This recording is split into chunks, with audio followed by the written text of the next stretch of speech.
we navigate a couple of issues that are in the news, are in national discourse, and are taking our attention. Of course, I know one of the issues that has been on people's lips, statistically I'm told 6 billion people are interested globally. It's the World Cup. We probably will have a minute to speak about that towards the end of the program. But we have a couple of things to talk about that are impacting our nation.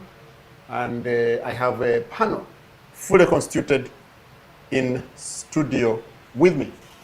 On my extreme right is Dr. Daniel Rugarama, and in just case you have just joined us, then you probably don't know that Dr. Rugarama is a global geostrategic analyst, but he's a lawyer and the chairman of the Pan-African movement in Uganda.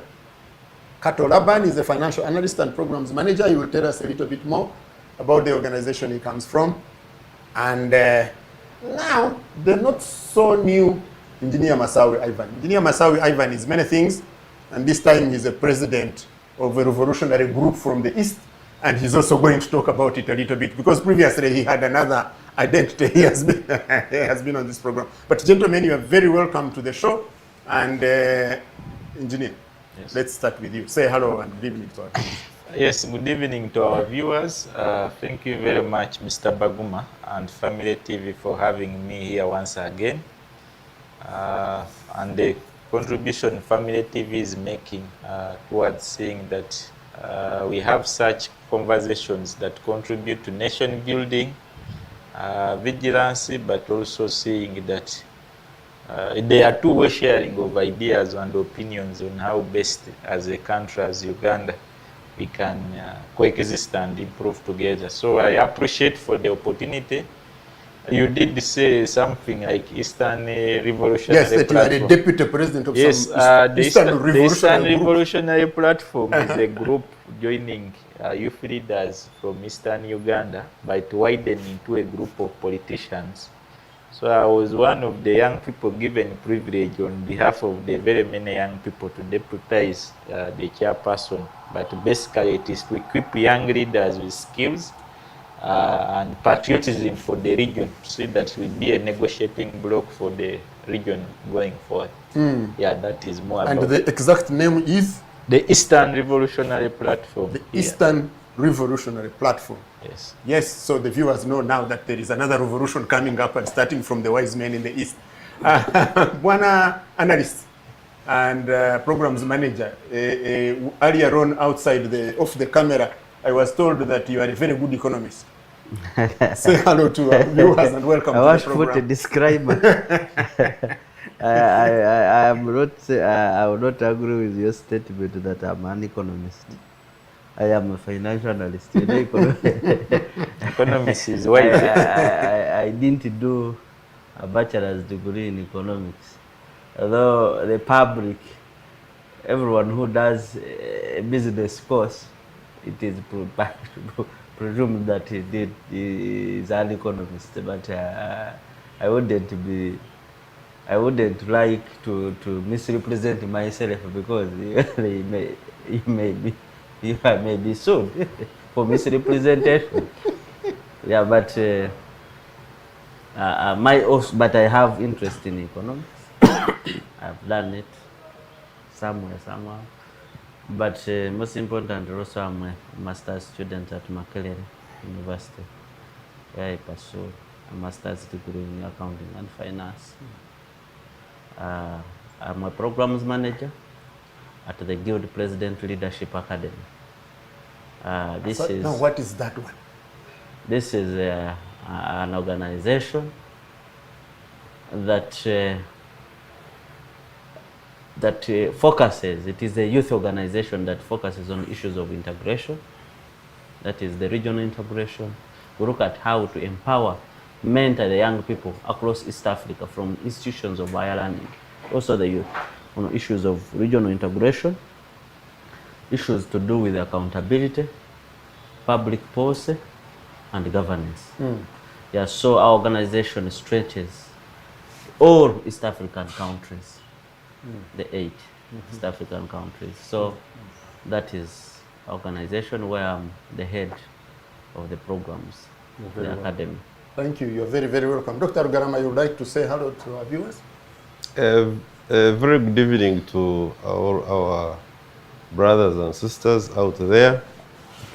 You know, Comrade Baguma, it is some good months since this program started, and looking back, we can only pat ourselves and say we have come from some distance. And I would want to take this opportunity to thank the management of Family TV, our esteemed viewers, for sparing time always to share with us. We are only lucky that out of the many millions of Ugandans as per the recent census, we are time and again chosen to come and just share our views with you. We do not claim to be absolute custodians of knowledge. I'm looking forward to this discussion. Okay, so an issue that I would like us to briefly spend some time, I don't know how I can manage you when I say briefly, gentlemen, but an issue that we ought to briefly speak about, and now both PFF leaders are in prison, but mainly the most recent is the ex-mayor of Kampala, Mr. Elias Lukwago, who was produced in court today. Rugarama, you and your colleagues are threatening to invade the streets. Why are you threatening us? The statements from the Uganda Society. Well, I have looked at I was not part of the team that authored, but I am, there is what we call a collective responsibility. So if my president has spoken, then we have all spoken. You cannot say you are out of it. However, this arrest and recent arrest and then production in court and what we have just been witnessing that was covered live by, I think, some media houses. It raises so many talking points, and I think that's why the Law Society and other members of the public are up in arms. And reason is that in the case, for instance, of Chiza Besigye, the fly on the wall has it that this man has been brought to court almost on the same charges so many times, and either the state abandons the case, or actually in all cases, in all the appearances that have happened, the state has ended up abandoning the case, or the cases, various cases, which more or less are the same. And where they have gone to full trial, like in the judgment delivered by John Bosco Katusi, that was, I think, Chakwa, the case of Chakwa. When you look at the judgment, he reaches a point where he says that the evidence that was brought before court was not even enough to convict a chicken thief. You know how Justice Katusi can be. So, very poetic, but sometimes he could hit below the belt. You know, when truth is very brutal, it sometimes hurts. Now, when you bring Elias Lukwago, who it was rumored was going to serve our CDF with summons, because they have Chiza Besigye has got issues which he thinks that the CDF and other colleagues are responsible for his kidnap, and then around the same time you send men to arrest him from his house, and you take him where you have taken him in his pajamas. it becomes very difficult, and then later on we learn in court, forget about the images that were coming out in the media, his face tied, then later on also sleeping on the floor. We recall that he has also been a secret man. He was in Nairobi for some time. You produce him in court, and the charges read to him, misprision of treason. Then they say they are linked to now the ongoing trial of Chizabisija and Abedul Tare and group. It again raises the same talking points that I have alluded to, that really, is this for real, or we are into a lot of katemba, as it is said? So therefore, in a manner of speaking, really, for me, my take is this, that by saying what we are saying, we are not in any way imputing that, for instance, road mayor or retired Colonel Dr. Chiza Besige cannot commit those offenses. No, that's not what we're saying. But we have not done enough as a leadership. We have not done enough to satisfy the public minimally that we are actually prosecuting these people rather than persecuting them. All right. I of course, no one wants to do the subjudice, get into the subjudice issues, but of course, fair comment, balanced comment, I think is allowed. Now, Kato, you are Ugandan, you are young, you presumably, when you look at us, you guys have more years than we have here. That assumption. Yeah, that's what I'm saying. Presumably, yes. You have more years. Backed by facts. Yeah. So tell me, the Rukwago issue and surrounding circumstances. What's your comment?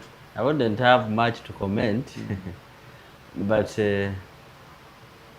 I want to say, I think whatever you say that is happening, I think it is the issue of lack of leadership.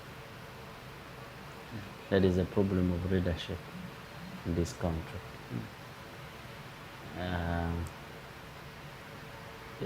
Whatever is happening, it has not just started today.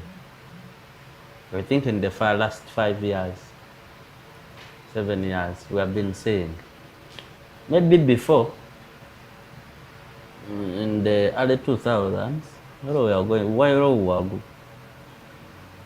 growing up, we never used to see kidnaps, abduction, never used to see it. But of net, you can see what is happening. And so it is leadership, and I want to believe that the president is still in charge of this country. I believe should do something. I don't know what is happening. I don't know what is happening. We wouldn't want to see things that are happening those years, the stories we hear that should happen. The concentration should be on another things, not. So it is the issue of leadership in all arms of government. That is where you see that a judge can come and, when even he knows the truth, what is happening, but he will rule differently. Because of what? Because of the politics, that the bad politics, and even intimidation, such things. So, but at the end of the day, justice will prevail. That's what I can say. Okay, so Ivan Masawi, you see, the Katos, the Labans, and their groups of leaders, people are silent, they are quiet. Why are you all guys keeping quiet? You are leaving it to the radical new bar alone. Why? Mr. Baguma and the viewers, the biggest challenge Uganda is facing is even not corruption. It is the increasing state of irresponsibility. I don't know whether it has become cancerous or so weak, but allow me to send my prayers, sympathies to the family of the former Lord Mayor now. Alhaji Salonga Elias Lukwago, especially to Nalunga and the dad. I have been privileged to have been in the same party with him before. He was our deputy president for the FDC for Uganda. And while he was occupying that position, he always associated with the Youth League. I happened to have joined the FDC when I was in Senior 6. So I'm one of the people who joined the campus when I was already active in politics. So personally, Lukwago is one man who would exploit all his energies in the law because he knows laws are meant to be used, and used either to defend you or to defend yourself. And I believe in his line of duty of defending Kano Kiza Besigye, he has been his greatest contribution towards this country. As people being opposition is not that they be so weak intellectually. He has been a lawyer who would have joined the government and may be a little big, but maintained to be a shield, especially for the people here in Kampala over years. So is why I put him in prayers. But whatever is going in this country shows the rot, the damage, the predicament we now face as a generation between a country where I always used to see a lot of prayers, even Family TV here you cover. State House is always having too much prayers, all the time, prayer breakfast, prayer what. But now lately I can understand why they were over praying. They had issues. They had I don't want to say, the devil visits every home. There is no home, even when you have a gun, that the devil wants to visit you. I now discovered where I always see the sisters are pastors, the mom is always praying. That as a country we are faced with the challenge of responsibility, but we are also faced with a deteriorating bar of what a leader should be, because there is nothing as dangerous as when the grade of a CDF in a country degenerates, as someone trying to disrespect another person so violently, both culturally, human-wise. The intolerance that our politics is accumulating is not a good direction for the country. Is why, as any young person, I would implore other young people that I don't think we shall be good Christians when we keep quiet, but we should come out and condone what is wrong, and also, because where Uganda is going, one thing, the biggest challenge Uganda will face is the ability to have people of character who are fearless to speak that bad is bad and truth is truth. We can't have a country where one of its top lawyer, a former Lord Mayor of the city for 15 years, is humiliated to such an extent for just defending someone in court. Because this is not a defense on the street. He has been charged.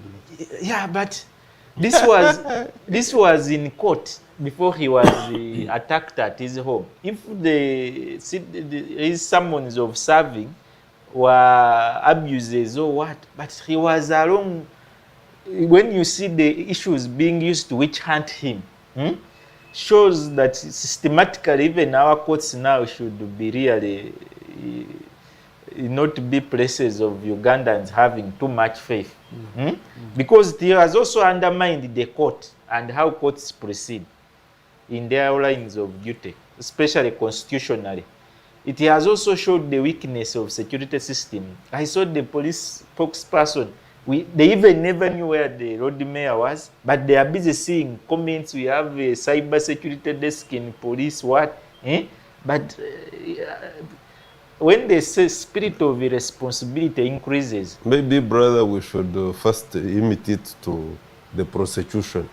Because when a matter is taken to court, let's wait for them, whether they will throw it away or not. My problem for me is the person who framed the charges and took them to court. Yeah, and the unlucky So the part, DPP's office. the unlucky part is that for you, a lawyer, you have a certain religion. As politicians, you exploit also our religion. So my religion will be is that I take what has I have for today. Lawyers, you always not want to discuss issues of court because you declare somewhere that you respect the proceedings of court. But as our opinion commenters, we need to comment because these are emotions. Even with the courts today, if they have no capacity to give Dr. Besigye bail or the Elias Lukwago bail after bringing out all the evidence he brought out in court for bail, I will not come here and say it was good. It was a court should have a bar, a standard of operation. These SOPs are not only made for other places. Even courts should have a bar. The Kenya's justice system can be an example. They have a minimum standard of handling a case. But we are also seeing... Well, but the Kenyans are also complaining. In fact... Yeah, they may complain yes, because of the decrease in the character. But they have certain bars they have not yet reached, where Uganda we have passed. Disappearances are happening in Kenya. Yeah, they may be happening yes, in Kenya. But when you look at the humiliation of the disappearances in Uganda, I've told you, Mr. Baguma, it is very humiliating to get a salon in Uganda undressed naked and you post him somewhere. Okay, so thank you, guys. So this is an ongoing situation. The former Lord Mayor and the leader of the PFF has been arraigned in court today. The bail, I think hearing will be on Monday. 22nd. Yeah, I think so. So let's see what happens then, and for the not being well, and I think that was also an issue that was raised in court. But it's an interesting subject, especially the wider context and a lot of attention that has gone into it. So let's see how that goes.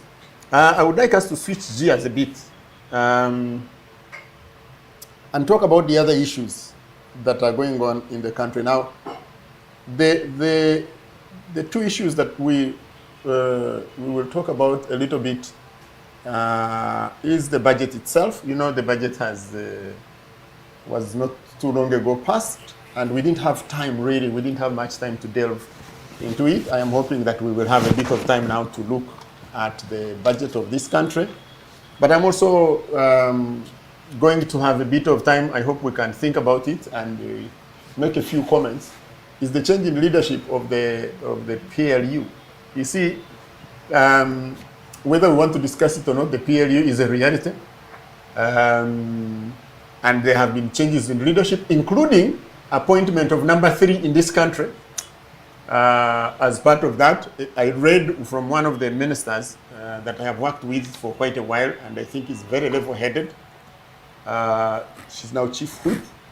And when they said the leadership handover must be arranged, she actually tweeted from Chankwanzi and said we are about 23 of us in cabinet. And if that's true, then that's a significant number, definitely. Now, if you add the speaker and the deputy speaker and those ones outside cabinet, I think this is a group that it has become important and very influential in this country. And its leadership has changed. Then we can later look at some of the global issues that I talked about. First of all, I want to go to you, Bwana Kato Laban. You are a financial analyst, so I think the budget is in your realm of issues to look at. Oh, he loves money. Oh, Who doesn't love I haven't money? come about many people who hate money. Those ones I haven't come across many of them. Surely. But also the ones who love money, the ones who confess are very few, even when they have love for it. I don't know why. But Laban, the budget was passed, 84 trillion. In your analysis, what should we be thinking about? What should we be paying attention to? Basically, Mr. Baguma and the viewers, I must appreciate that the budget of what the 84.3 trillion is, it shows that Uganda's path in terms of economic growth and development is steadily, because we can say that it increased from the last financial year for 2025-2026 almost with around 16%. We do recall that the last financial year's budget was 72.4. Now this one, it rose to 84.3 trillion. They once Which had is, 81. That was reduced. That was an issue, because I think there was a problem with the budget processes. They were violated, the principles of budgeting. This is something that I wanted to believe. That's why they went back. You saw even how there was so many wrangles. When you see people were being arrested in the parliament for over kickbacks in terms of the budget. So I wouldn't want to concentrate on that, but I appreciate the Minister of Finance, Planning and Economic Development, the Parliament. For this time around, they have followed all the processes. But my attention, because as a young person who has been into the youth leadership under the National Youth Council of Uganda, my attention was, I was drawn into to see what does the government has for us with the young people. What package does the government have? What are they bringing? However much I must appreciate that the government is injection in continuous injection of funds to PDM, scaling, but in the budget I did not see so much in terms of maybe increasing money in startups, because there are so many young people who are finishing from different universities that have gotten skills. They start up businesses. So we have so many entrepreneurs. But the budget did not show so much in terms of the government is injection of funds in terms of startups and supporting the entrepreneurships of the young people. Whereas I must appreciate the PDM funds, because they allocated 30% of the young people in that PDM funds. Then also my attention was also drawn into the borrowing part of the budget, which is almost consuming, I think, 40% of the budget out of the 84.3 trillion. Almost 33 trillion will go to debt financing. So, and you see, this is an effect not only to those that are charged with budgeting, that are charged with governance, but also to us, the young people.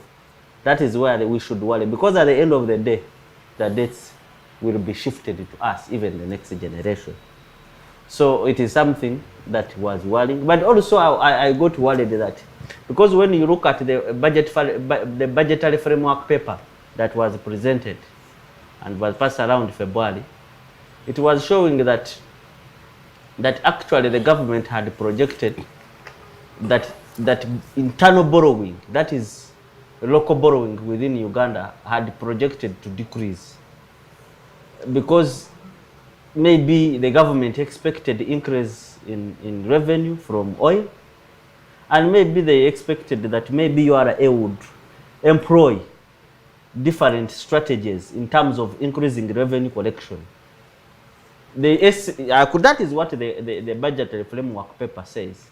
But when you look at it, after they passed the appropriation bill, then the budget was passed. It had actually increased by, I think it was by 0.59 trillion. That is around 590 Billion. 59 billion. 590. Yeah, billion, 590 million. So what does it mean that it increased from 11 trillion point something to, so you can see that it increased so much. What does it for? That means the government is getting money from these commercial banks, is borrowing money from these commercial banks. It has increased for this financial year 2026-2027.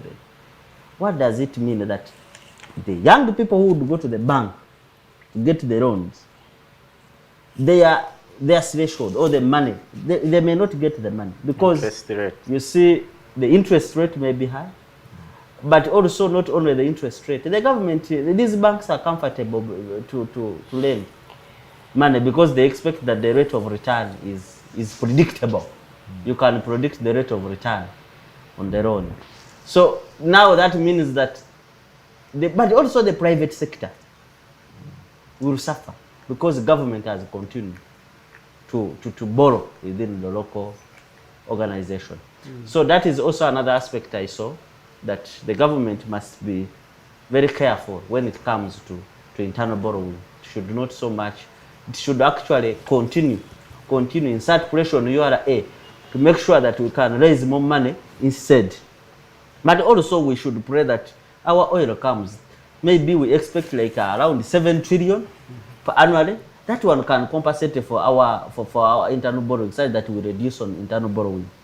Then another part that I paid attention to are the issues to do with taxes. I was happy. I was happy with the tax. One of the reasons why I'm happy is this. I saw when it comes to income tax, payee mostly, there is payee. Payee, the government amended, where it increases the threshold. Mostly for the low income learners, the cleaners, someone would get 250 as a salary. At the end of the month, even he doesn't have rent. But we saw that now the threshold for pay as you earn has increased. You know, there was a rumor that the government, you see, there's a lot of misinformation, and misinformation leads to instability.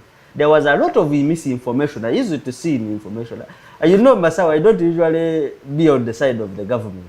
But yes, you know, during our university activism, yeah, but we must appreciate and give credit where it is due. Yeah, I used to say government is going to increase the pay as you earn by 40%, but the people didn't much digest what does it mean. I am happy that they increased the threshold. What does it mean? That people who have been paying, for example, they have been below 235,000. People have been paying near it is zero rate.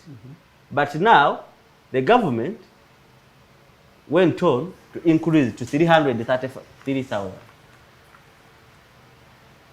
The threshold was increased. That means those who are earning below 335,000 will not be charged money. That means these cleaners, other people who earn little money, will not be able to take the other 10% that they were charging before. Okay. But then also they went on to charge, to increase on the charge of 40% for those taxpayers that are earning more than 10 million. That is 40%. So that was also my attention that I drew to. Then we have issues to do with the environmental levy, where the government increased from 15% to 30% on second-hand clothes. That is what we call in Uganda mivumba. But you see, I was happy that the government now this time around, I don't know, it has continued to look at if you bring mivumba. Now they are including there is what we call the CIF value. So when you bring mivumba, you know there was a tendency of these importers, when they are bringing those mivumba, they try to hide majority of the cost in the other costs. For example, the freight, the insurance, such things. So now the government has come up and say that the 30% it is charging, it should be on CIF value.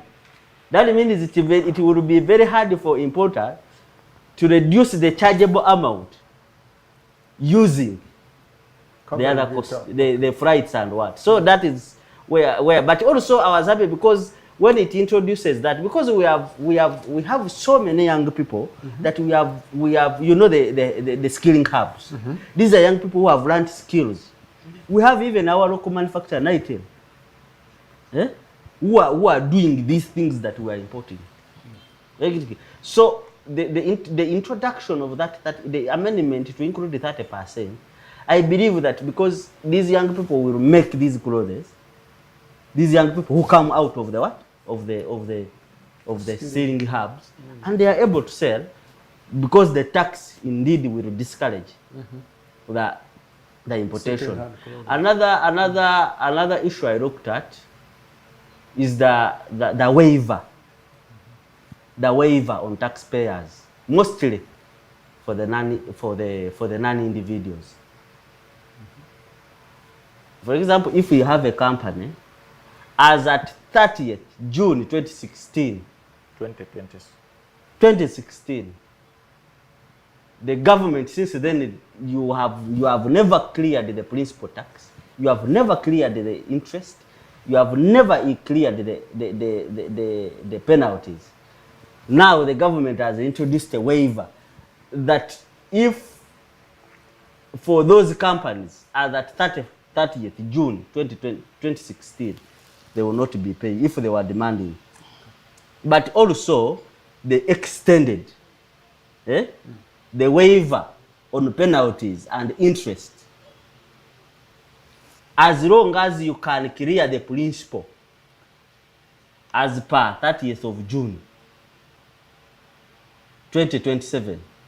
If you can clear the principal tax that they are demanding you, then the government will be able to waive the interest and the penalties. Because there are so many young people, for example, Nasa Road here nearby, they have started business. Because of what you see, they are not, some of them are not doing businesses. And when you are not doing businesses, there are so many actually who have not formalized their businesses. But as you register, for them, they continue to count the taxes. So by the time you open up the URA portal, it is already there, the penalties and interest. So, but young people spend years, they start up, they spend years, 2 years by the time they don't have money together. So once that waiver and the extension of the waiver, those two aspects, I believe that the private businesses, mostly those which are just at its infancy, will be able to thrive. Thank you. Thank you so much. Thank you very much. So first of all, Ivan, I will leave you because this man has confessed that both of you used to be activists. Major General Muntu was both our teachers. So, so I'll start with first. I will first go to Dr. Rugarama. Dr. Rugarama, you are in this economy. You have experienced budgets. Any highlights outside what Laban has talked about?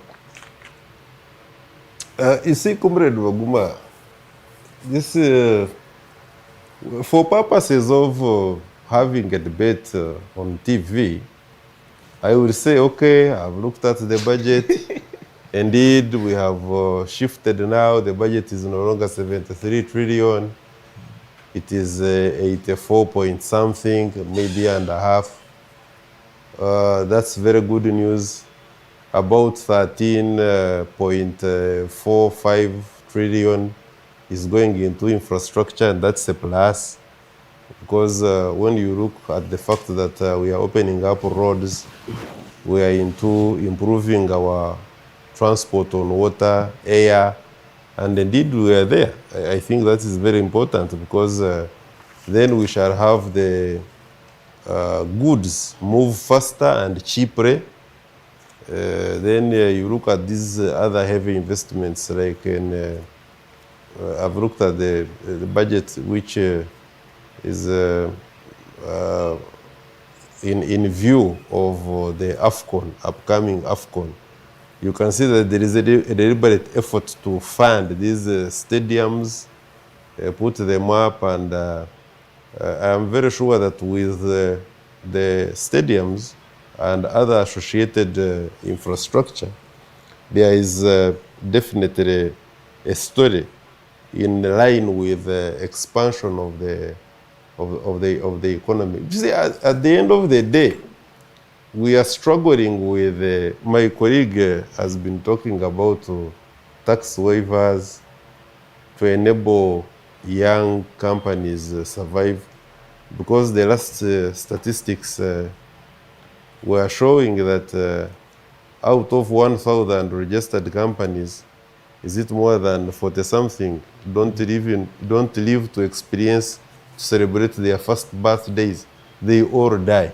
Now, that's not a good story. But maybe for me, I will go to the root of this. There was this enchantment, especially with the public service. You look at the teachers.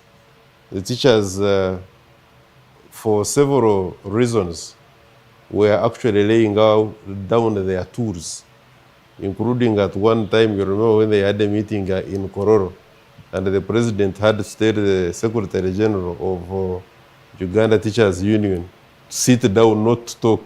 And the teachers were like, no, sir. It's impossible, he's our voice.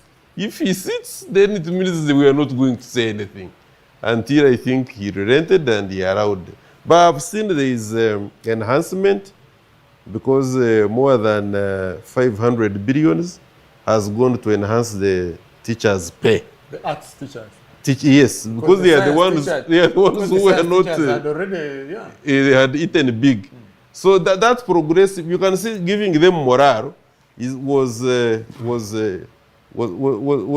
plus. Of course, I'm also alive to the fact that this is a budget which, again, just to emphasize my young brother's here point, among the many that he has made, where you have a situation that closed 40, no, actually more than 40% of the same budget goes to debt servicing. So in other words, you are operating with what? Let's look at it. 40% of the 84.5 trillion is money that goes to debt servicing. You are not touching it. It's not yours. 10% of that money, of the balance, goes to corruption. Is money eaten.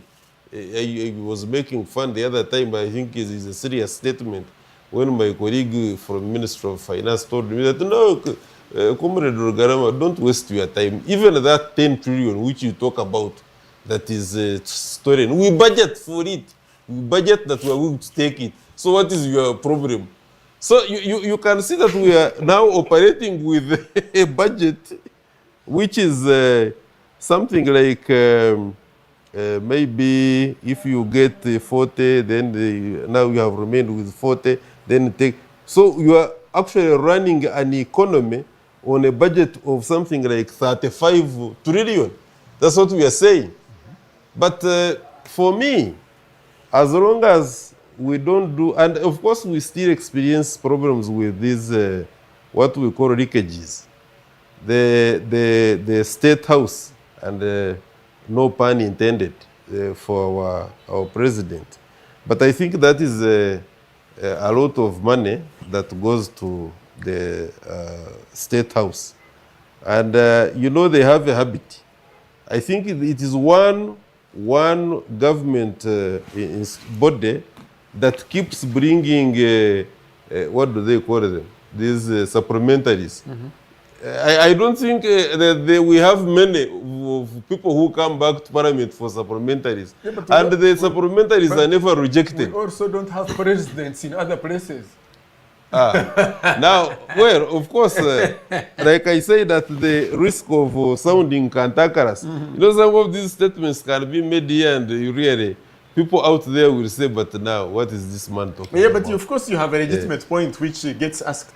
Yeah, but that if you have supplementaries from the same user, yes, from the same user department, then there is a problem. Exactly. Do you find it honorable, for instance, that, for instance, 500 million shillings is for power at State House. I mean, at the end of the day, when you look at, say, Mukwano, and you look at how much power he consumes, how much money is consumed or he pays out to, say, the power distributor, if he's not using other alternative. When you look at water, the water bills. Actually, you see, now there is a problem. I think it's not only by the ministries and what, but I think majority of, I think there is indiscipline of budgeting, and also there is indiscipline by the different accounting officers of government departments, both from even local government and everywhere. Because you can imagine that sometimes the government brings the supplementary in the fourth quarter, actually, like 1 week. So at the end of the day, the financial year, yes, and they are bringing the supplementary. You can just imagine. So at the end of the day, the question, yes, at the end of the day, well, of course, you earlier on mentioned that it is his favorite yes, I know. subject. So I give him that benefit so that he can. But anyhow, the point I'm making really is that as long as that we don't give incentives where the economy tax base is expanded for us to be able to, because you talked about the domestic Borrowing. the domestic borrowing, but you look at the domestic areas.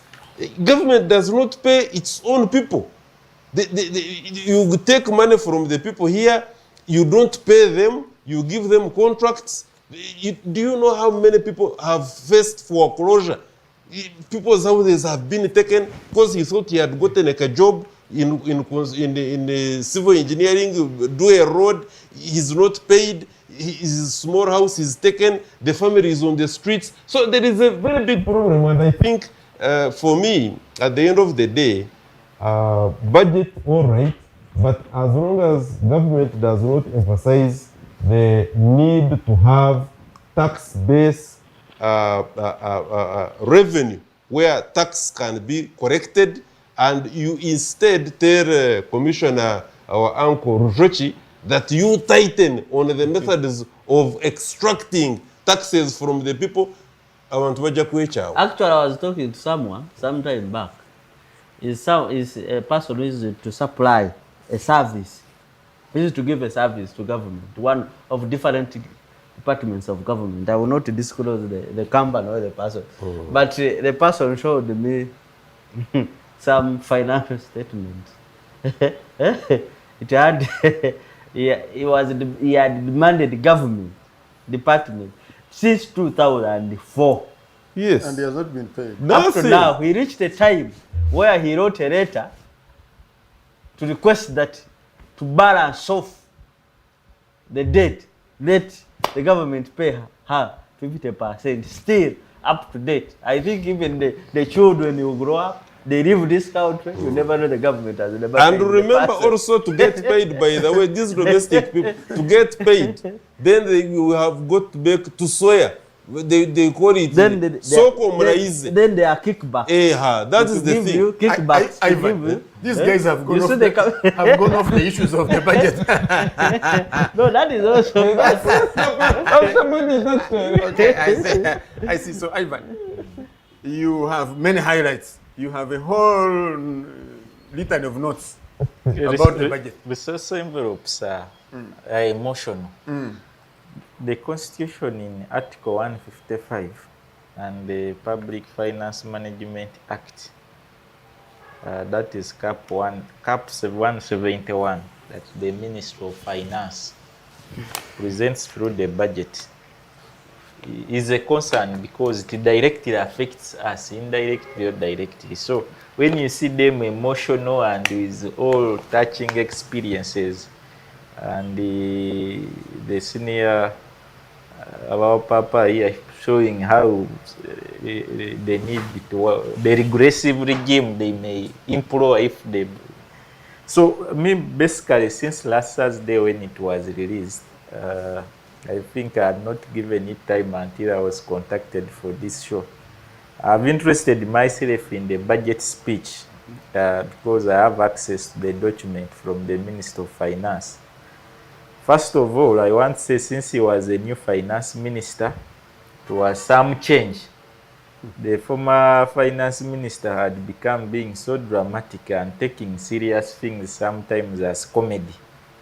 So I really congratulate the new Minister of Finance upon his constitutional duties, because the Honorable Musasi's his dissemination or presentation was a bit more of an economist than the stories where we were being told to whistle and the arms move the other side and side. When you look at the theme of the budget itself, because it shows that NRM looks to be a new government. It has not been around for some time. Full monetization of Uganda's economy through commercial agriculture, industrialization, expanding, broadening service, digital transformation, and market access. It is also good, especially with line with the NDP4. These are some of the biggest priorities in NDP4, if I'm not mistaken. But you did ask a question about what sectors really caught my eye as a young person. Wealth creation programs. Government still insists that he has invested 11 trillion, but still all their efforts are to see the PDM 4.4 trillion at parishes. They intend to increase access to money. I happened to move this country during voting. He's a finance, he guided me. He's an economist. The other one is no longer a financial analyst. Campaigning, I was to 92 districts. It is not a lie. The PDM has had a good impact on some parishes where people have used the money well. Even where they have misused, those parishes still have money because you buy from the Waragisera, the busy rich. There is high saturation of money in some places all over the country. So I guess it was a good program, although it has faced a lot of administrative issues that I paid interest to see. Do they have any way of financing it, to scale it more and improve it more? Because really, I found it necessary where even people miss on basic services. At least that could be the only relief they get from a government that has overstayed. Employment creation, I was not happy that the president who made statements at the State of the Nation address, in the speech, they once said they are broadening the employment creation. But even Ministry of Public Service, this very month of June, showed that they have over 150,000 vacancies unfilled because of lack of money, both in education and other departments. Yet, Kato has been an ambassador of unemployed graduates. Yet we still have very many people who would be working and contribute to widening the medical interns. No money was the issue of medical interns still was a very key issue. But when I look at all that, they have discussed the discipline. But we also see that the cost of administration in this country is becoming unbearable. We spend 9.71 trillion shillings on wages and salaries. And yet when you see the salary disparities between the Anaskari in government and the highest paying, there are new people called authorities and MDAs. People are getting salaries which are wild. Because you see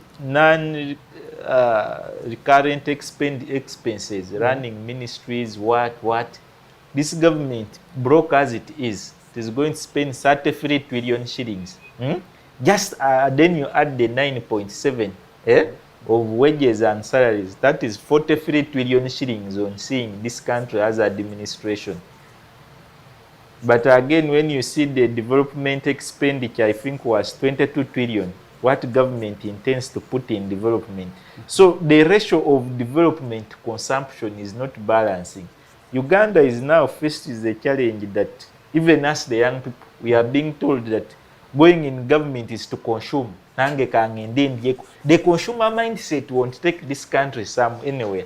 Because even the PDM, one of the ways, as the FDC we disagreed with the PDM, it was perceived more as NRM money for the vote for the particular election. And in 70% of the places we visited, the consumer mindset, people thought another presidential candidate going there, you also need to carry such money and add to Museveni's money for you to get a vote.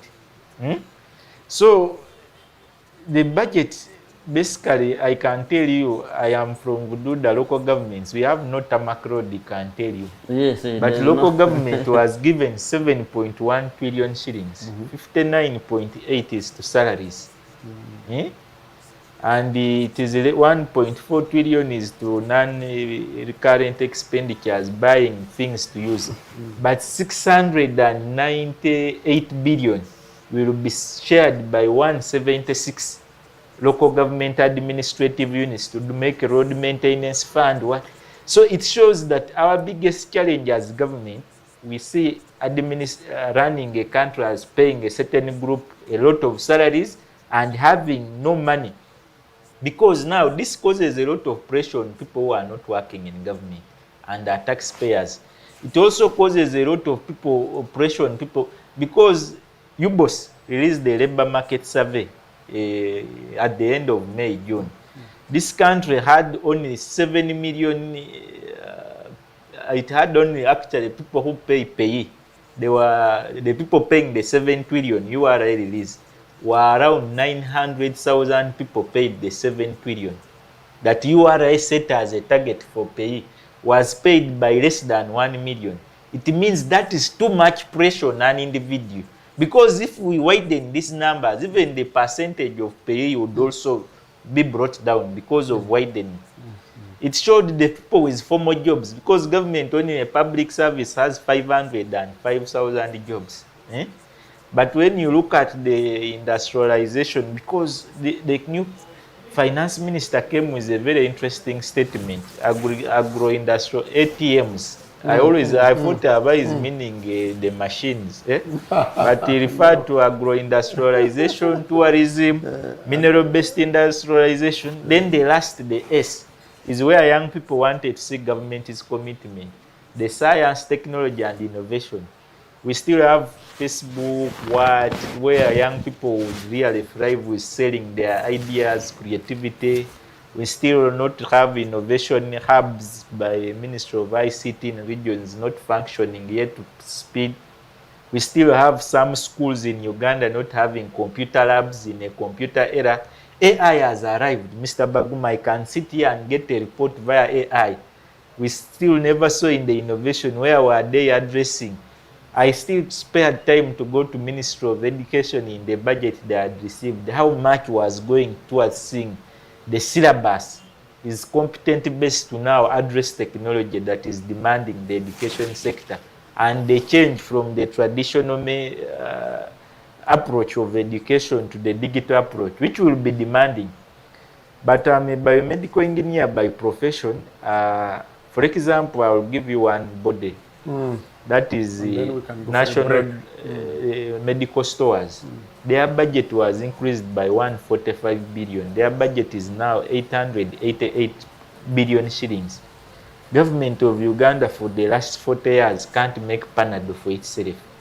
The reason these white people are putting too much pressures on us on loans, homosexuality, Uganda, we have very many students in Makere who have done famous. And government should be intentional in seeing that it begins owning production of some of these key essentials. At least let's buy medicines today that are very difficult for cancer, where we have not had capacity and research. But government can't still be budgeting to buy packs for medicine, an injection, a syringe.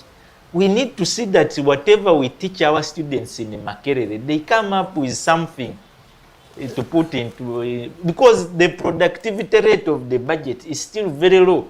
Everywhere we discuss our expenses and eating. Okay, so we're going to take a break.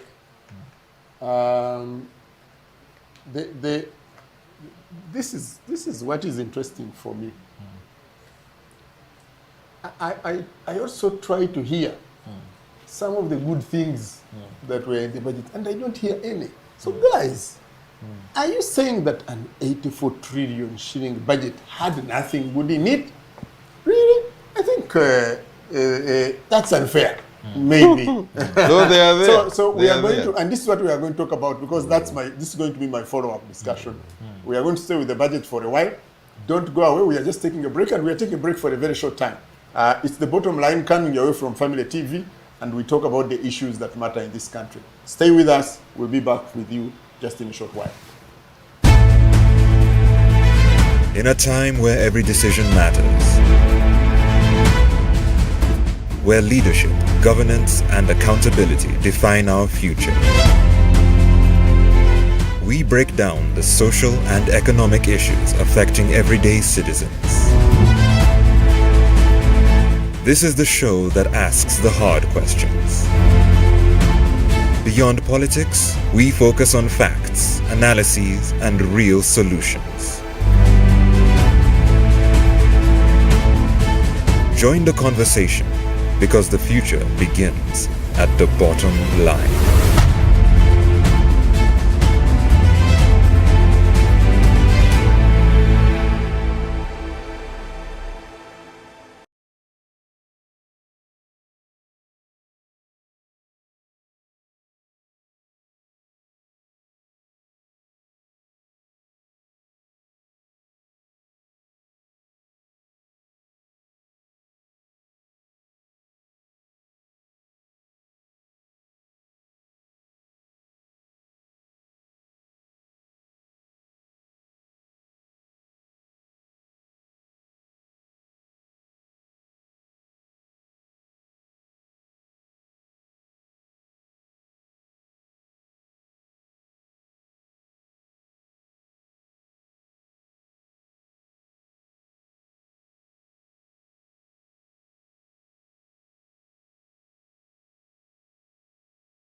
In a time where every decision matters,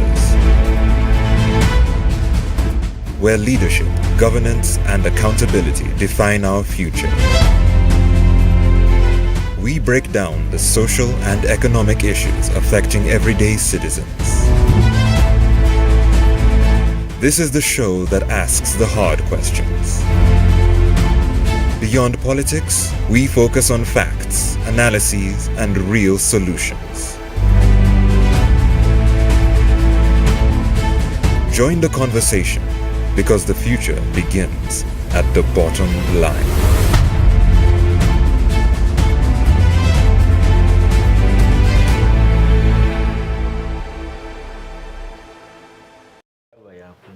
Welcome back, and thank you for staying with us. It's still the bottom line coming your way from Family TV, your Church of Uganda TV. We are right in the center of the city on Kampala Road on Church House. And we thank you so much for staying with us. When we went for the break, we were talking about the budget, and I asked this gentleman, and I would like you to quickly answer this question. And I will start with you, Ivan. You had a litany of things that have gone not so well. Tell me what has gone well, just a few that you can recall. I think increasing the VAT threshold from 150 million to 300 million gives a big breathing space to SMEs and people going into the private sector, especially young startups. They have a long time to accumulate some money in order to qualify for VAT threshold. Secondly, the only taxes I found good are those on lifestyle. We had a lot of good tax measures on environment, but also on health products that have cost the government a big burden on its health system. That is non-communicable diseases. The major causes like cooking oil, which is non-refined, and what. I'm sorry to the alcoholics, because maybe I take local one. But the alcoholics are also to face a big challenge. I see there was increase on cost of alcohol by taxation. This is good, because really, why should very many young people, a country that is young, people afford alcohol? People should afford other most useful things. So, but see, on the new tax, the way the government intended to widen the tax base, to me, I felt it was not creative enough, despite that it portrayed some creativity. The common men, like borders, the money being put that because maybe environmental review or what, or to minimize people in the border sector. None of these people woke up with interest to be a border rider. These people also wanted to be ministers like Musasizi. But if the education system, or life, or lack, or ignorance, or the irresponsibility of government to position its people in the private sector better has got them in such positions, then you should not punish them for being in such position. Then I think naturally there have been increase in the budget. But just like the biggest challenge in Uganda is when you discuss the budget on paper, you will be very happy, but in reality, it is also another thing. So if we discuss in a scholarly way, you would see that the increase in certain sectors was good, especially health, especially education, that arts teachers. My parents were primary teachers, although they are now retired because I'm the last born out of 10. So my mom, who is over 77, only gets pension. But it was a good measure for government to say that all teachers are equal. They go to the same school, live in the same country, and they have the same needs. That there is no doubt. It was a misinterpretation of prioritizing a certain teacher over the other. Being a scientist should be a choice just like being an artist. So that was also a good measure. But my all in all is that my concern as a Ugandan still stays that the cost of securing this country and administration were my worst. The cost for security over 10 trillion and just governance.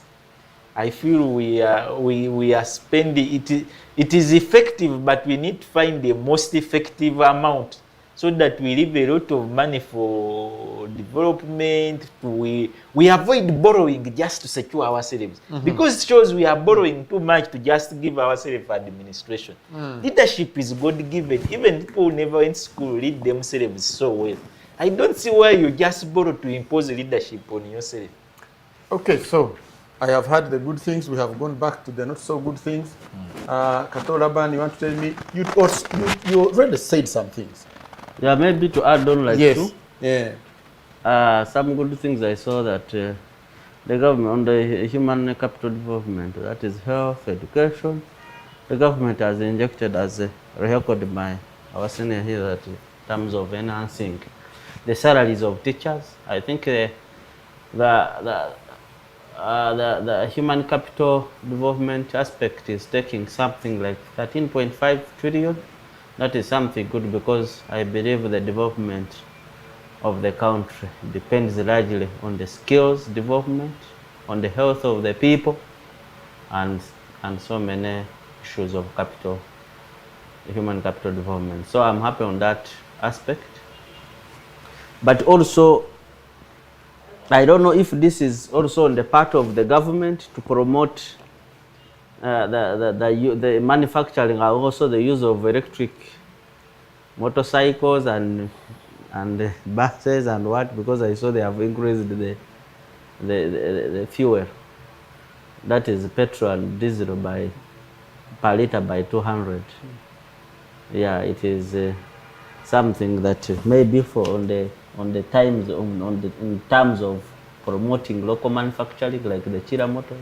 I think that is okay, but still, also when it increases, it can cause inflation. Yeah. Then on the issue of the importation, of trade. I'm happy that also the government took an initiative to exempt a taxpayer, mostly those importers that bring in the pharmaceuticals from outside. They are exempted, but also the issues of the health sector. Some of the items are exempted, but there are also issues of agriculture in terms of the materials, the equipment, the materials. For example, fertilizers. This is now to encourage farming and agro-industrialization. For example, if you bring a tractor, if you bring a wool, you are importing goods from outside, from Kenya, Nairobi to Uganda. They are tax-free now, they are exempted. The fertilizers, one of the challenges that we are facing are the fertilizers. I was happy, recently I was with someone, I was talking, he imports, they are South African goats. I toured his farm. So he imports South African goats of hybrid. So I was happy that he was telling me he imported the goats 2 years back. He's getting a lot of money, but when he was importing, the government did not charge him tax. And he uses also artificial insemination, make sure that we mix with our breed, and now there are very many. So the agricultural products, I am happy that the government is initiative to promote agro-industrialization and agriculture. Generally, it has continued to flourish. Dr. Rugarama, you are a Pan-Africanist. Oh, sure. Anything in there for Pan-Africanism? Yeah, maybe just to point out something that you don't have to dig deep really to see that it has been, it is a growing aspect in this budget, the macroeconomic policies to degrade inflation and promote export of a country. I think that was a very important aspect, and it was purposefully done, because it's a safety measure. Our economy is usually disturbed by this inflation. So the ability to reflect strong measures in a budget for combating inflation is a good way of ensuring that the economy really moves steady fast. But also, most importantly, and I think this, although may not clearly really come out, but I think there is also an attempt to make sure that the policies of the Bretton Woods institutions of the IMF and the World Bank, which have historically, since you asked that you are Pan-African, we know for a fact that the blueprint of the IMF and World Bank for developing economies like ours has never been good. They don't purpose that we actually benefit and develop from the loans that are advanced by those Bretton Woods institutions. And as long as we continue to budget without taking into consideration that if we were to develop as a consequence of borrowing from those institutions, then by now Africa, generally speaking, would be at another level. But we are not. And therefore, budgeting, and I can see this budget is conscious of that we have been for a very long time getting the so-called development funds from sources that actually don't intend that we should actually develop. Thank you so much. We need to switch gears. A couple of things for me. One is that we should be growing at 10% as an economy. We are finally going to get our money for oil.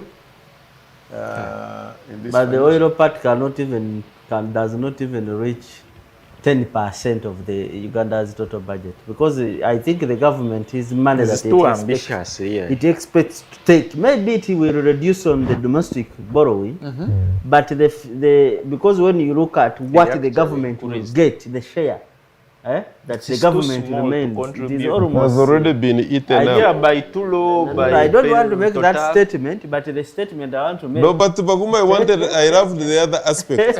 We were projected to be a 500 billion, yes. Trillion? We are on the 500 trillion. Billion. Dollar economy, yes. Like Nigeria is now. Yes. In which year? In 10 years. 10 years from now. It may not be possible, but what I'm saying. Well, but that's the projection, and we are projected in the budget to grow by 10%. A GDP growth of 10% is a big percentage. Yes, but you see, Baguma, what I don't want us to have falsehood. I want to disagree that reliance on the revenue from the oil will have any only serious push us impact. to that. It won't. As long as we don't continue to empower the private sector, which is the building block for our economy, then I can assure you the revenue, because I have told you the expected return from the oil money for the first 10 years actually is even annually it may be around 8 trillion. Maybe it may help us to substitute or to trade off in terms of internal borrowing, but it may not be able to push us to where we want to see of the $500 US. Okay, so this is what I had in the budget speech. One, we are moving towards the $500 billion budget in the next so many years. We are getting our oil revenues. We are projected to grow at 10%. So that's what I had. If we attain those, we are in a good place. My analysts here and panel guys on the panel are very doubtful of that, and we shall be they here. Promised the middle income status. We are at lower. We acknowledge that the growth rate is really. We are now at lower. Now really good. We are looking to be in the middle income status, from the lower, and then we shall be in the upper middle income status. Though also there are questions on that. But we need to switch. We need to switch. Economics is felt, it is not preached. Yeah. So, Dr. Rugarama, for you people in the NRM, you have PLU. PLU has come of age to an extent.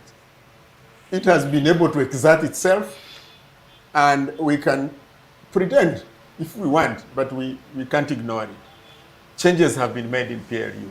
Do these things mean anything for us?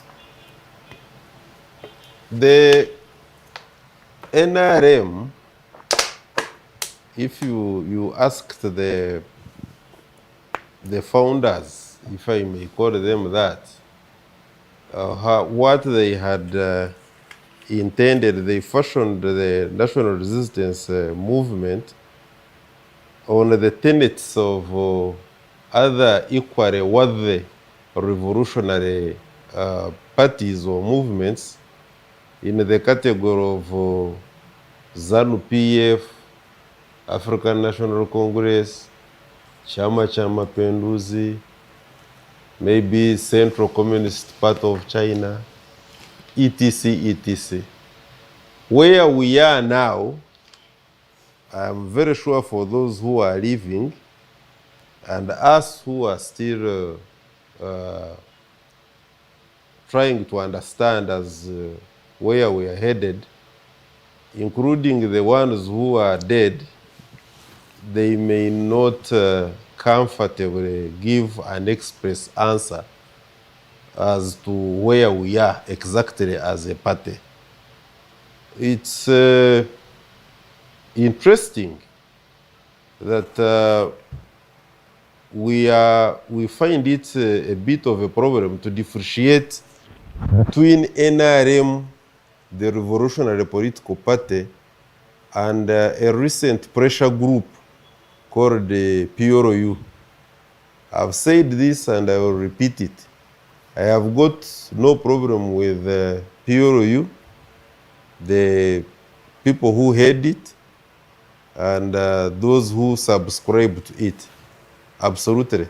But to the extent that it poses to substitute national resistance movement, even when national resistance movement is existing, has structures, is operating, I have got very serious concerns.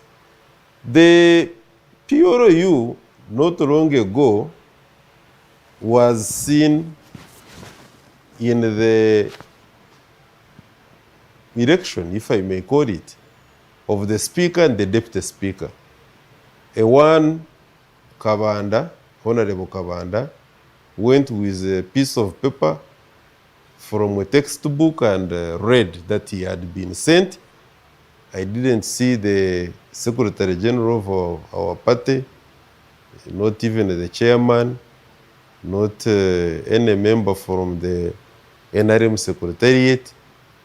He said, you are going to be, I've been sent to tell you that you are going to be our next speaker. And indeed, on that same occasion, I saw all manner of people, including generals and ministers and etc. And indeed, Honorable Maxon Oboso both became the speaker. I do not want to impeach the credentials of Right Honorable now, Maxon Oboso both. I think he's capable, but it is my submission that there are better ways he could have shot to the seat of the speaker. And in the same way as our brother Thomas Tayebwa. But all that is fair, Dr. Yes. Rugarama. That is all fair. But the PLU is a reality. You people can go and say what you want. It is here. It was announced. They are speaker, and there have been changes. Do they matter to us? That is even worse. That's why I was headed. That is even worse. What we are saying is that as far as of 2 days, if my memory serves me right, again the PLU was purporting to appoint the speaker, the deputy speaker, Not purported, they appointed them on on the third floor. on the executive. And Minister of Defense. Executive of and the Minister of Defense, yes. The Central Committee. On the Central Committee. Now, this pressure group, at the risk of sounding something else, doing the things that it does, and at the same time, also the things that it does being reflected in the NRM administration as the final position of NRM, to say that that is a very disturbing situation, is because English is limited as a language. But if probably I could get something better, I would use it. But anyhow, truth be told, there are certain set of things which are not so correct. That the pressure group, its leadership as it is currently, the things the same leadership does, and how they are intertwined in NRM, for me to sit here and say I'm comfortable with that kind of position, and the activities that are obtaining is what one would call intellectual dishonesty. So I want to simply state that I wish PLU well, as long as they are doing things which are not discrediting my party NRM. But as long as they are doing that, I can state here clearly, and I will be on record for the next 100 years, that I'm not comfortable with the way the PLU is doing its work by interfering with the work. And we seem to be quiet about it because, for whatever reasons, we think it's like the coming out to talk about it itself is either sacrilege or something like that. Okay. But finally, really, yes. Comrade Baguma, this is not where I expected NRM as a party, a revolutionary party, to be. And this is not the course of action. This is not the route. This is not the stage at which I expected NRM. I think we need to do not just a rethink, but we have got to carry out a very serious revolution within NRM. Bwana Kato, I mean, you are in this category of people who are PLU-ish. No, I'm not saying you are. Yes. But you are showing me. No. And this is what I'm saying. That they are generally young people. Unless you want to divorce yourself from being young. They are young people? Yes, they are generally young people. The people of the PLU? Yes. I don't know anyone who is on their committee and is a young person. No, forget the committee. We saw all the people who were running around during the elections. Running around? Yes, during the election time. Toyota is young. Running does not mean running. You may run for a living, but does not okay, but they're the ones involved. Whether for a living, whether for a death. Yes. Yes. I want to say the PLU leadership shake-up. It is okay. Because you see, whether it is a pressure group, whether it is an organization, whether it is a party, it should have people qualified to be. People who qualify to be. You see, I was reading, for you people who are there, when President Museveni and his colleagues came from the bush, I was going to ask, they came when? Because he has come more than once. From the bush. Okay. They took initiative. Some of those who had dropped out of school went back to school. They went back to school to acquire knowledge and skills on how to manage the people and the nation. That was very, very fundamental. During that time, the President Museveni did not took decision that even he had to go on and bring other people on board who are not disagreeing with them, but he felt like they have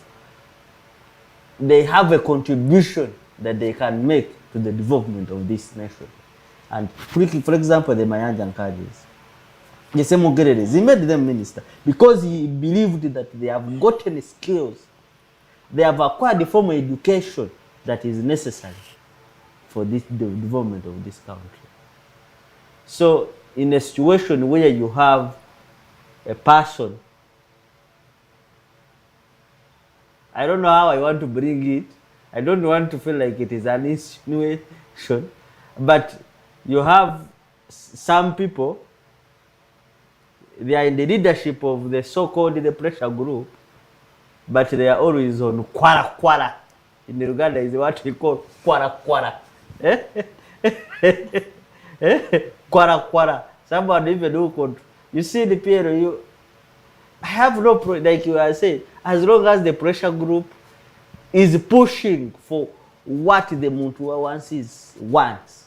If you are pushing for a corruption-free society, some of us will be against you, regardless of your background, whether you are from where or where. We will be against, we will be on your back. But where you have some people who are kwara, someone who will go to the media and abuse a colleague, but is in charge of the party, is the general secretary of the party. Someone who, because a person of, I don't know, I'm trying to... You are trying to frame. There is a way I want to bring it, because a person of the caliber of a person you have, you do not, you are just a senior certificate holder. You are the one that you are the general secretary.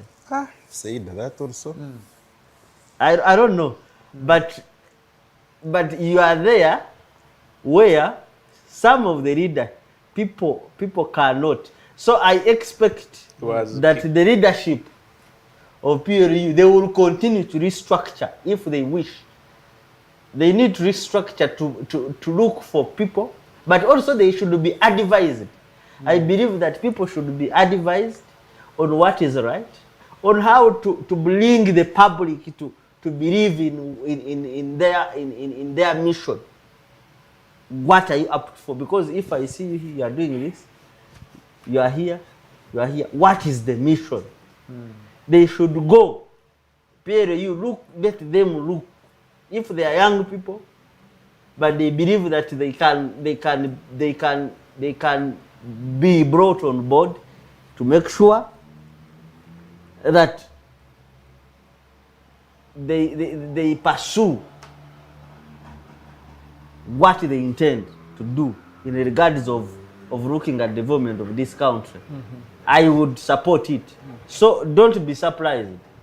Let them have people, not because this one is my uncle, not because this one is we have been together, not because this one we started together, PLU. It's not about the people who started it. What do you have? That is about the politics. What do you have? Do you have the knowledge? But at the end of the day, they will bring a person who will not make a statement to public that what is your mission as a person. Okay.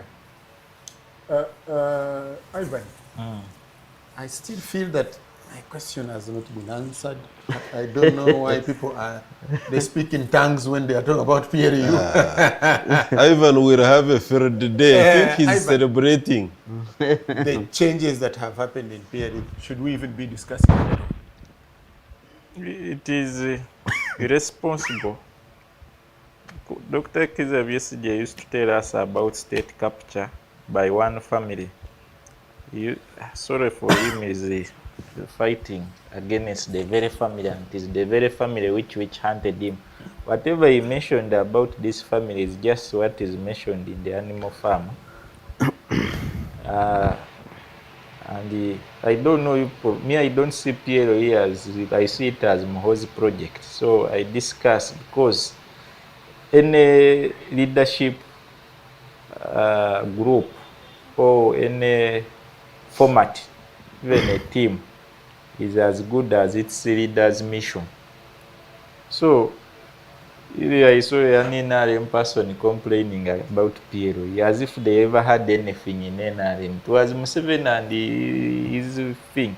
Is why they have never changed him as a chairman, and the first family has always decided whom they bring in and whom they push out. PLU is just another reformation of a family rule looking into a transition. That now they find the younger one looks to have a more longer future. Let them, they are just, Mr. Baguma, when the spirit of irresponsibility in any country grows, is when you find that number 17 in the leadership structure of a country, we will have both the number 3 and number 4, both the speakers and deputy, even the chief justice I know soon will be on one of his lists, as some of his ushers. I'm very sure the chief justice will be seen, will organize a function and invite Moses as the chief guest. Yet is number 5, but this is number 17. Uganda is in the dark of its worst time ever since creation of the Genesis. That a number 17, for example, that a number 17 is a chief guest where the speaker is making a function. Is why he complained of Kavanda what? This generation, us who went to school, I even never want to tell people that have also acquired some good level of education. This is the highest time that elites in Uganda, we have looked more stupid than ever. Because we have not used our knowledge to defend what should be merited right and wrong. So when you discuss Mbasimanyi PLU, all these people are human. They have interests. Politics is a game of interest. They have only seen the old man is getting old. The wife is presumed to be sick lately, the first lady. Now they see the son who is energetic and in charge of the country because the dad is becoming vulnerable, and they assume that is where power is. And he brought an example of the speakership race. Kabanda clearly spoke that the who sent him and who had read the note. And the response, they were not responding to Kabanda. They were responding. That very morning, the very gentleman tweeted on his Twitter that women are not meant to lead. Leadership was made for men. This is the only structure PLU which has no woman. 16 men. But 3 are supervisors of number 1. You find the Minister of Defense who supervises the CDF. Is a cabinet minister in hierarchy of the country, ranks higher, but is now supervised by his understaff. Find the speakers are supervised by their understaff. When a family captures power, even someone so sensible can begin saying, at least for me, let me come and be a cleaner at a CDF's home and leave the vice president job. Because they know that is where power is and their interests are protected. So, PLO is a format that cannot be ignored. Because all along us who have never had the chance to work with NRM, we never knew NRM would one day be opposition. I never expected Dr. Rugarama to be speaking like that. Today it shows me that if NRM people would have been in opposition, most of them would either be dead by now or be on street. Because they showed that they are even more vulnerable than a day-to-day man who has never been in government. That exposure, PLO has actually helped me. There are some people whom it has punished and have celebrated. Because within their own house, we always wanted to see, can they also have a war? It can actually cause more war to help weaken what has defeated us because of how the family has survived. That transition will make the dissatisfied Dr. Rugaramas begin also being an alternative. That we can support Dr. Rugarama because the other one we had hope in is a nuisance. So, to me, I cannot ignore it because I know in Uganda we are in a state capital of a family. They have an uncle somewhere, they have the dad, they have the son. And the son is energetic. I don't agree with Kato disregarding Kabanda by his education or what. Those are the basics to be an MP in Uganda. They are the basics to be a minister. Kabanda actually was legitimate academically, even if his papers may be doubted, he bought and what. But Kabanda could read what they have sent him to do. Most of us here, we pretend, but the biggest challenge, even us in opposition, we have a very big doubt in the capacity and the management capabilities of the CDF. Via how he has achieved promotions, But even generally, even a blind person can see by his conduct. Yeah? Both in his PLU thing and even his media spaces. So me, I don't be here and I only see the cancer that we are faced as a country in terms of politics and leadership. That really a number 3 of a country is supervised by number 17. And he tells you you'll be here by 1. You miss his birthday run where he doesn't attend and you've committed an offense. You want to be a minister. The other day I saw the best performing ministers, the General David Muhoozi, on a full top cover of Daily Monitor. One of his offenses, he never attended the birthday run, where the owner of the birthday was not around. Really? Yeah. And then, okay, so you agree, all of you, that it's consequential, and in its own way, it's a group that is growing, that we can't ignore, and therefore it's consequential on the politics of this country, and it will be consequential on other things, and so it's a group to watch. Comrade Baguma, just one statement. Yes. From where I stand and my expectations of the politics of this country, the fact that it is Yoweri Kaguta Museveni in charge of this country, that we should be debating PLU now as a big factor in the politics of Uganda is lamentable. We shouldn't. Okay, so we will move on from it. but at least you have brought them to the reality that the transition has happened. Those who believe Museveni is in charge now know that someone wrote, I have someone in the basement, and it was true. Up to now, the president doesn't know what is going for. He has not come out. We have a few minutes to go, and I want us to dedicate it to the Israeli United States of America agreement, the ceasefire, whatever it is, peace agreement. There have been different types of information from different types of sources, including the Iranian and American leaders. Also, they have tied this to the Israeli and Lebanese issue. This is supposed to be endorsed. I think the G7 leaders are in France now.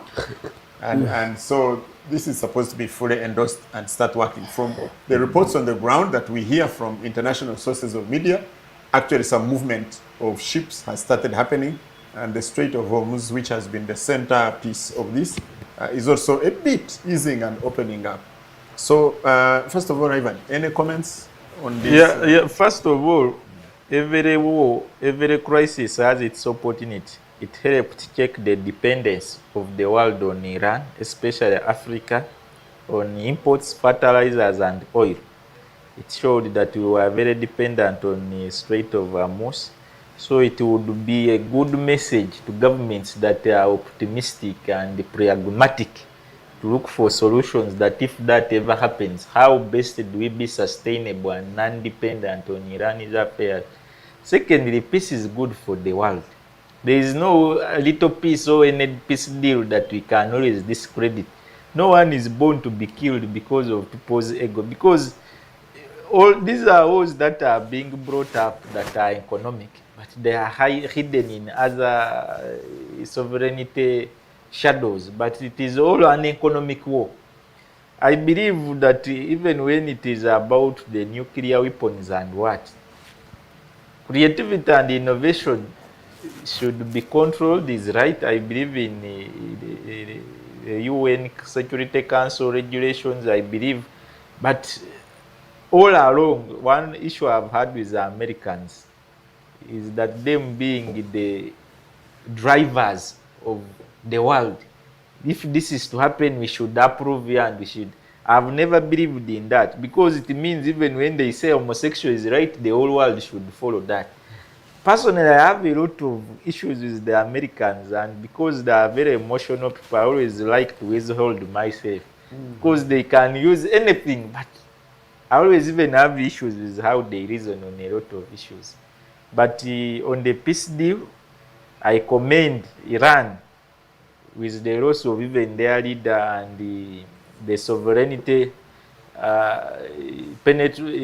issues they have had with the United States and Israel in their own country, for getting it good in heart that the war if continue making people continuously die because of something that can at least for a certain time be harmoniously dealt with. I just credit Iran in whatever agreement that has been reached, because really they have had a high share of pain, but in pain they have taken a gentleman's agreement.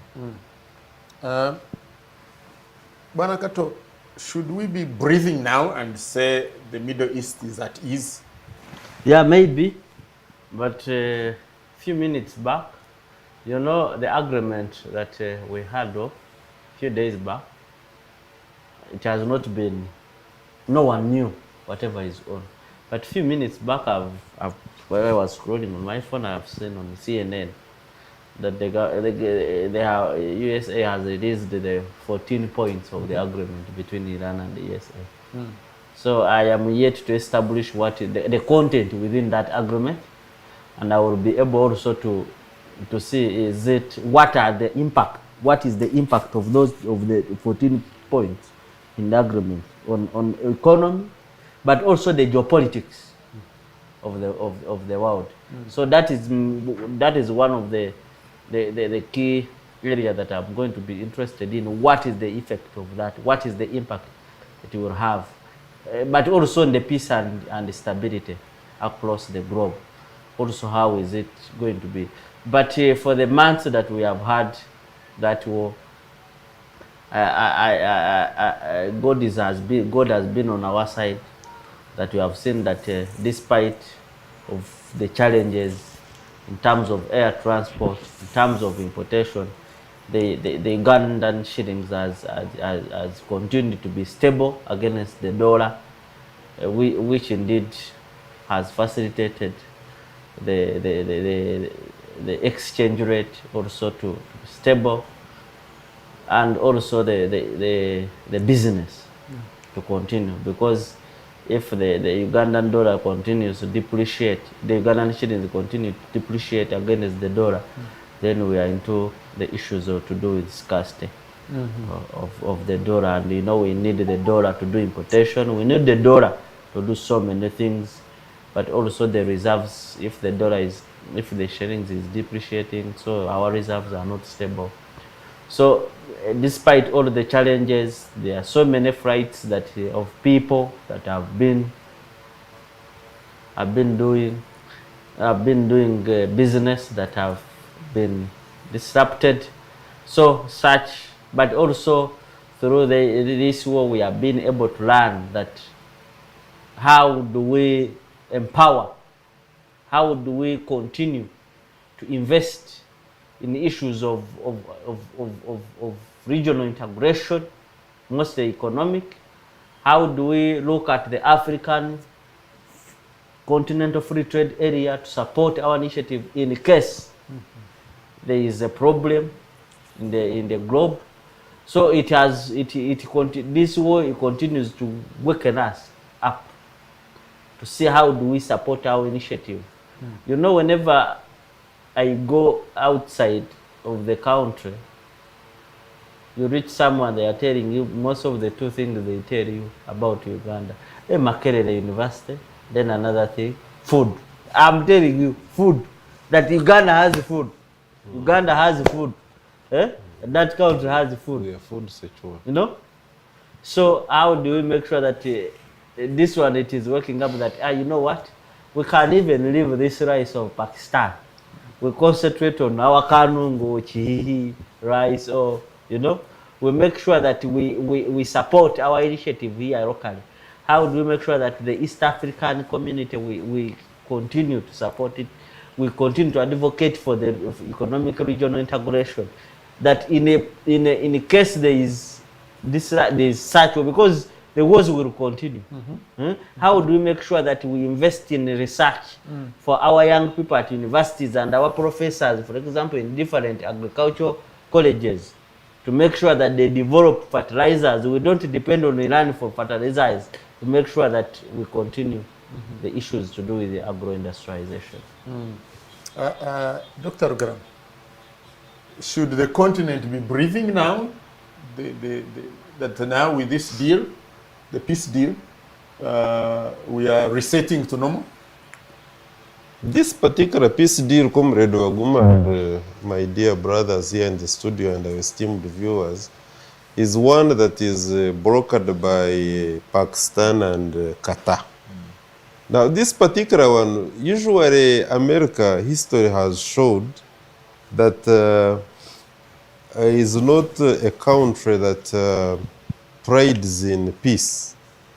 First of all, United States of America is a country that was created out of bloodshed.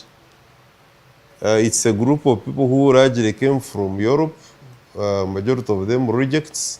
They went and murdered the natives in America, and then they declared that it was the land of the free. So right from the start, this is a country that was created from hypocrisy. And this hypocrisy has continued to manifest through the history, political and other forms of nature of history of United States of America.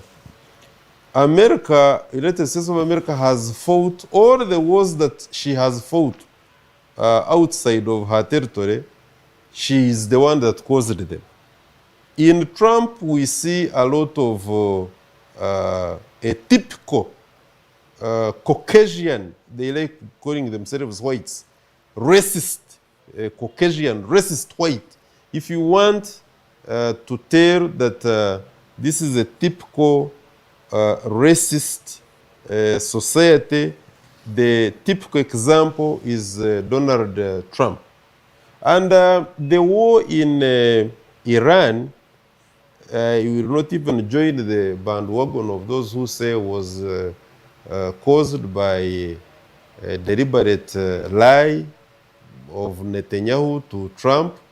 Trump was riding on the immediate success of his capture of Senior Comrade Maduro and his wife, and he thought that it was going to be another easy ride in Tehran, and it will be a game over.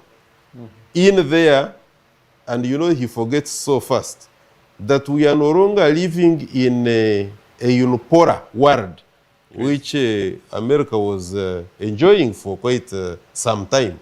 We are now living in a multipolar world where powers must be balanced. And I think Iran has helped us by exposing the bubble that the United States of America has been living.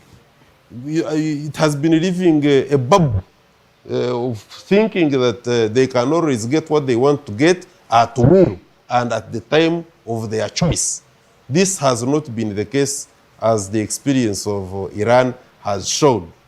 Therefore, if the 14 or 15 point peace deal, it does not reflect and will not go a long way in achieving the interests, the so-called interests of America, because there was even a claim by some of my colleagues out there, the global geostrategic analysts, that look, Trump has come and his interest is America first.